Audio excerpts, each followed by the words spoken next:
ಹುಬ್ಬಳ್ಳಿಯಲ್ಲಿ ಮಾನ್ಯ ಮರ್ಯಾದಾ ಹತ್ಯೆ ಪ್ರಕರಣ ಸಂಬಂಧವಾಗಿ ಹುಬ್ಬಳ್ಳಿಯಲ್ಲಿ ಕಮಿಷನರ್ ಎನ್ ಶಶಿಕುಮಾರ್ ಪ್ರತಿಕ್ರಿಯೆ ನೀಡಿದ್ದಾರೆ. ಘಟನೆಗೆ ಕಾರಣ ಆದವರ ಮೇಲೆ ಕಾನೂನು ಕ್ರಮವನ್ನು ತೆಗೆದುಕೊಳ್ತಾ ಇದ್ದೇವೆ. ಹುಬ್ಬಳ್ಳಿ ಧಾರವಾಡ ಕಮಿಷನರ್ ಶಶಿಕುಮಾರ್ ಹೇಳಿಕೆ ಕೊಟ್ಟಿದ್ದಾರೆ. ಪ್ರತ್ಯಕ್ಷ ಪರೋಕ್ಷವಾಗಿ ಕಾರಣ ಯಾರು ಆಗಿದ್ದಾರೆ ಅವರ ಮೇಲೆ ಕ್ರಮ ಆಗುತ್ತೆ. ಹಿರಿಯ ಅಧಿಕಾರಿಗಳಿಂದ ಕೇಸ್ನ ತನಿಖೆ ಆಗ್ತಾ ಇದೆ. ಹುಬ್ಬಳ್ಳಿ ಧಾರವಾಡ ಕಮಿಷನರ್ ಶಶಿಕುಮಾರ್ ಅವರು ಹೇಳಿಕೆ ಕೊಟ್ಟರು.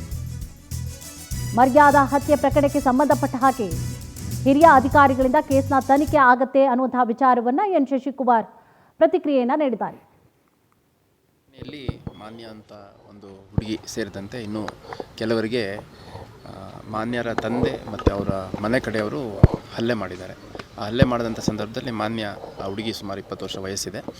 ಆಕೆಗೆ ಸುಮಾರು 6-7 ತಿಂಗಳ ಹಿಂದೆ ಅಂದರೆ ಮೇ 2025ರಲ್ಲಿ ಅದೇ ಗ್ರಾಮದ ಒಬ್ಬ ಹುಡುಗನ ಜೊತೆ ಮದುವೆ ಆಗಿತ್ತು. ಗಂಡನ ಮನೆಯಲ್ಲೇ ಆಕೆ ವಾಸ ಮಾಡ್ತಾಯಿದ್ಲು. ಆ ಹಲ್ಲೆ ಆದ ನಂತರ ಹುಬ್ಬಳ್ಳಿಯಲ್ಲಿರುವಂಥ ವಿವೇಕಾನಂದ ಹಾಸ್ಪಿಟ್ಲಿಗೆ ತೊಗೊಂಬಂದಾಗ ಸಂಜೆ ರಾತ್ರಿ 9:15 ಆಕೆ ಪ್ರಾಣ ಹೋಗಿದೆ. ಅದಾದಮೇಲೆ ಕಿಮ್ಸಿಗೆ ಬಾಡಿ ಶಿಫ್ಟ್ ಮಾಡಿದ್ದಾರೆ. ಹುಬ್ಬಳ್ಳಿ ಗ್ರಾಮೀಣ ಪೊಲೀಸ್ ಠಾಣೆಯಲ್ಲಿ ನಮ್ಮ SP ಅವರು ಪ್ರಕರಣ ದಾಖಲು ಮಾಡ್ಕೊಂಡಿದ್ದಾರೆ. ಮತ್ತು ಈಗಾಗಲೇ ಈ ಒಂದು ಕೃತ್ಯದಲ್ಲಿ ಭಾಗಿಯಾಗಿರೋ ಒಟ್ಟು 3 ಜನರನ್ನು ಅರೆಸ್ಟ್ ಮಾಡಿದ್ದಾರೆ. ಇನ್ನೂ ಭಾಳಷ್ಟು ಜನರನ್ನು ಅರೆಸ್ಟ್ ಮಾಡುವಂಥ ಪ್ರೋಸೆಸ್ಸಲ್ಲಿದ್ದಾರೆ. ಇದರಲ್ಲಿ ಕೆಲವರು ಇಂಜೂರ್ ಆಗಿದ್ದರು. ಅವ್ರನ್ನ ವಿವೇಕಾನಂದ ಹಾಸ್ಪಿಟ್ಲಲ್ಲೇ ಟ್ರೀಟ್ಮೆಂಟ್ ಪಡ್ಕೋತಾ ಇದ್ದಾರೆ. ಈಗ ಸದ್ಯ ಇನ್ಕ್ವೆಸ್ಟ್ ನಡೀತಾ ಇದೆ, ಶವ ಪಂಚನಾಮೆ ನಡೀತಾ ಇದೆ. ಇದಾದಮೇಲೆ ಪೋಸ್ಟ್ ಮಾರ್ಟಮ್ ಮುಗಿಸ್ಕೊಂಡು ಇನಾಮ್ ವೀರಾಪುರ ಇದೇ ಗ್ರಾಮದಲ್ಲಿ ಯಾರು ಆ ಹುಡುಗಿ ಮತ್ತು ಹುಡುಗನ ಗಂಡನ ಮನೆ ಇದೆ, ಅದೇ ಊರಲ್ಲಿ ಅಂತಿಮ ಕ್ರಿಯೆಯನ್ನು ಮಾಡಲಿದ್ದಾರೆ.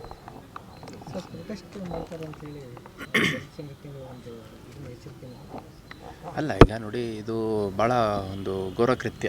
ಯಾಕಂದರೆ ಮಗಳಿಗೆ ತಂದೆನೇ ಕೊಲೆ ಮಾಡಿರುವಂಥದ್ದು ಮತ್ತು ತಂದೆ ಜೊತೆ ಇದ್ದಂಥವ್ರು ಕೊಲೆ ಮಾಡಿರುವಂಥದ್ದು ಭಾಳ ಘೋರ ಕೃತ್ಯ. ಈ ಒಂದು ಕೃತ್ಯದ ಗಂಭೀರತೆಯನ್ನು ಅರಿತುಬಿಟ್ಟು ನಮ್ಮ SP ಅವರು ನಿನ್ನೆ ಸಂಜೆಯಿಂದ ಗ್ರಾಮದಲ್ಲಿ ಮೊಕ್ಕಾಂ ಮಾಡಿದ್ದಾರೆ ಮತ್ತು ಅಗತ್ಯ ಬಂದೋಬಸ್ತ್ ಮಾಡಿದ್ದಾರೆ. ಅಲ್ಲಿ ಯಾವುದೂ 2 ಗುಂಪುಗಳ ನಡುವೆ ಸಂಘರ್ಷ ಆಗಬಾರ್ದು ಅಂತಂದು ಅಗತ್ಯ ಮುಂಜಾಗ್ರತಾ ಕ್ರಮವನ್ನು ಕೈಗೊಂಡಿದ್ದಾರೆ. ಅದ್ರ ಜೊತೆಗೆ ನನಗೂ ಕೂಡ ಮಾಹಿತಿ ಬಂದ ಹಿನ್ನೆಲೆಯಲ್ಲಿ ಇದು ವಿವೇಕಾನಂದ ಹಾಸ್ಪಿಟ್ಲ್ ಆಗಲಿ, ನಮ್ಮ ಕಿಮ್ಸ್ ಇರಲಿ, ನಮ್ಮ ವ್ಯಾಪ್ತಿಯಲ್ಲಿರೋದ್ರಿಂದ ನಮ್ಮ ಹಿರಿಯ ಅಧಿಕಾರಿಗಳ ಸೂಚನೆ ಮೇರೆಗೆ ನಾವು ಕೂಡ ಅಗತ್ಯ ಬಂದೋಬಸ್ತನ್ನು ಮಾಡಿಕೊಂಡಿದ್ದೇವೆ. ಮತ್ತು ಈಗಾಗಲೇ 3 ಜನರನ್ನು ಅರೆಸ್ಟ್ ಮಾಡಿದ್ದಾರೆ ಮತ್ತು ಇನ್ನೂ ಭಾಳಷ್ಟು ಜನರನ್ನು. ಇದೇ ವಿಚಾರ ಸಂಬಂಧವಾಗಿ ಹೆಚ್ಚಿನ ಡೀಟೇಲ್ಸ್ ಅನ್ನು ಕೂಡ ನೀಡ್ತಾ ಹೋಗ್ತಾರೆ ನಮ್ಮ ಪ್ರತಿನಿಧಿ ರವಿಕುಮಾರ್. ಎಸ್ ರವಿಕುಮಾರ್, ಮಾನ್ಯ ಕೊಲೆ ವಿಚಾರಕ್ಕೆ ಸಂಬಂಧಪಟ್ಟ ಹಾಗೆ ಇಲ್ಲಿವರೆಗೂ ಕೂಡ ಆಗಿರುವಂತಹ ಬೆಳವಣಿಗೆ ಏನು, ಏನೆಲ್ಲ ಅಪ್ಡೇಟ್ಸ್ ಲಭ್ಯವಾಗ್ತಾ ಇದೆ, ಯಾರೆಲ್ಲ ವಿರುದ್ಧವಾಗಿ ಕ್ರಮವನ್ನು ತೆಗೆದುಕೊಳ್ಳಲಾಗಿದೆ, ಅರೆಸ್ಟ್ ಮಾಡಲಾಗಿದೆ, ಏನಿದೆ ಕಂಪ್ಲೀಟ್ ಮಾಹಿತಿ? ಪ್ರಮುಖವಾಗಿ ಈ ಒಂದು ಮರ್ಯಾದೆ ಹತ್ಯೆ ಪ್ರಕರಣ ವಿಚಾರ ಕುರಿತಂತೆ ಈಗಾಗಲೇ ಆ ಒಂದು ಘಟನೆ ನಡೆದಂತಹ ಒಂದು ಗ್ರಾಮಕ್ಕೆ ಈಗಷ್ಟೇ ಮಾನ್ಯ ಅವರ ಒಂದು ಮೃತ ಪ್ರತಿಭಾ ಶರೀರ ಗ್ರಾಮಕ್ಕೆ ಆಗಮಿಸಿತು. ಆ ಒಂದು ವಿವೇಕಾನಂದ ಮನೆಯಲ್ಲಿ ಎಲ್ಲಾ ವಿಧಿವಿಧಾನಗಳನ್ನು ಪೂರೈಸಿ ಕೆಲ ಹೊತ್ತು ಸಾರ್ವಜನಿಕ ದರ್ಶನಕ್ಕೆ ಕೂಡ ಇಡಲಾಗಿತ್ತು.